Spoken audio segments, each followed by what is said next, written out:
কালকেই সরস্বতী পুজো, হাতে মাত্র আর একটা দিন বাকি। আর এইটা হলো আমার সরস্বতী পুজো লুক নাম্বার 3। আজকের লুকটা একটু অন্যরকমের করতে চেয়েছিলাম। আজকের লুকে এই শাড়িটার থেকেও এই ব্লাউজটা নিয়ে তোমাদের অনেক কোয়ারিজ আছে যে ব্লাউজটা আমি কোথা থেকে কিনেছি। সত্যি কথা বলতে এই সুন্দর ব্লাউজটা কিনেছি আমি শ্রীরামপুর মার্কেট থেকে। এই রিলেটেড অলরেডি একটা বড় ব্লগ আপলোড করে দেওয়া আছে, সেটা চাইলেই তোমরা দেখে আসতে পারো। এই রানী পিঙ্ক কালারটা কি বলতো, সবাইকার গায়ের রঙের সাথে এত সুন্দরভাবে ফোটে, বেশ সুন্দর লাগে। কিন্তু আজকের লুকটা একটু সিম্পলের মধ্যে রেখেছিলাম।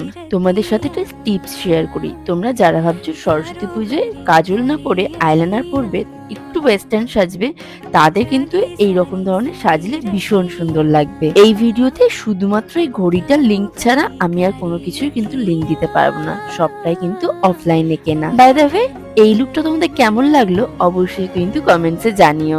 যাই হোক, আজকের ভিডিওটা এখানে এন্ড করলাম। টাটা।